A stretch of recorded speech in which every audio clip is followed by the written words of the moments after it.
I'm kind of excited, y'all. I'm over here talking like Lacey. The revolution will not be televised, and be no rerun, brothers and sisters. The revolution will be live. Can you dig it? Can you dig it? Can you dig it? Yo, what is up, all you stone cold, funky fly fish keeping funkadelics? I am Aqua Funk, and you are watching Aqua Funk Aquatics. I've been sitting here thinking about what I'm gonna do a video on. I got a couple of things. I could do a recap, like the wild caughts. I got new pickups recently. My angelfish are growing. I got stuff going on in the house. Crazy things have been happening. Now, I might be setting myself up for the okie dokie. Okay? I might be having delusions of grandeur. I might be counting my chickens before the eggs are hatched. I don't know. You guys tell me. Let me show you what. Okay, so I've been sitting here in the dark, just sitting here, waiting for these fish to calm down. I recently have done a water change, and these fish are doing incredible things.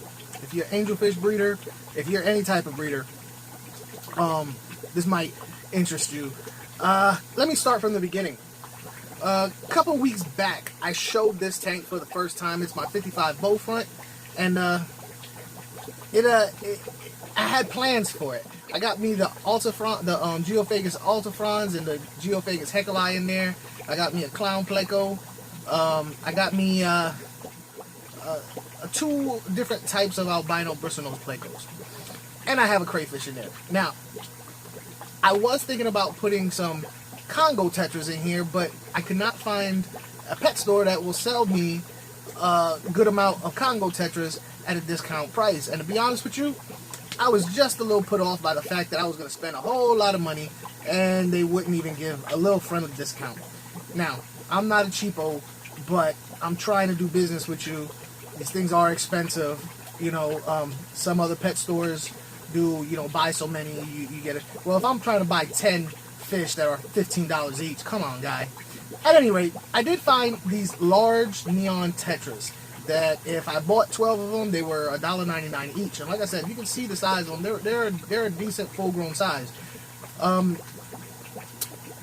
So, let me get back to what I'm here for.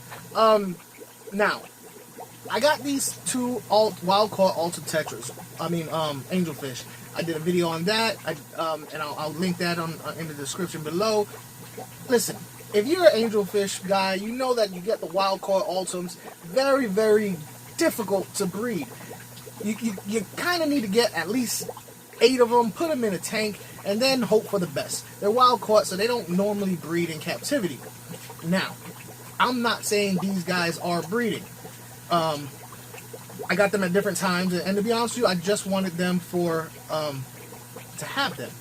But they are doing some serious mating rituals, swimming side by side, face up against the side of the tank. You'll see one picking, you'll see the other one pushing all the fish to the other side of the tank. Both of them are, you know, unusually aggressive and pushing even the 2 Geophaguses to the other side of the tank. I do not see any spawning tubes, and I don't really know the spawning behavior of wild. Look at this! Look at it! Get out of the way! I don't know the spawning behavior of wild-caught altums. It's very rare. If you're an angelfish breeder, getting wild-caught altums to spawn is a huge feather in your cap.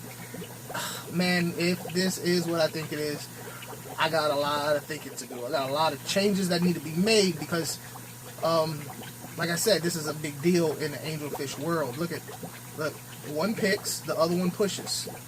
They swim side by side all over the tank.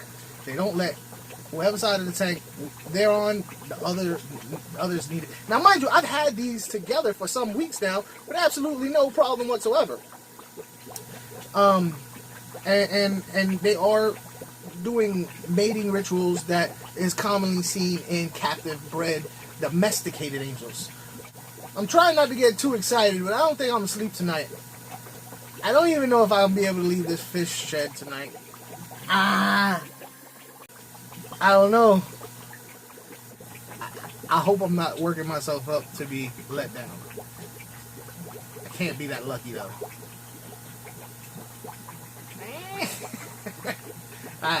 Hey, anyway, I just had to show you guys that. Fingers crossed. Oh my goodness, I'm so tired. I was up all night thinking. I couldn't get no sleep, and I had to wake up at 5 this morning. But so this is where I'm at. I have to make some decisions. Because I can't really find any information on breeding wild-caught altums. I mean, there's some stuff out there, but not enough for me to get a good idea. What I need to do is remove the neons and the geos and let them just chill by themselves. What I want to do, which I believe will also be a big mistake, is change something, force the issue, do extra water changes, feed them differently to try and push the whole breeding process faster.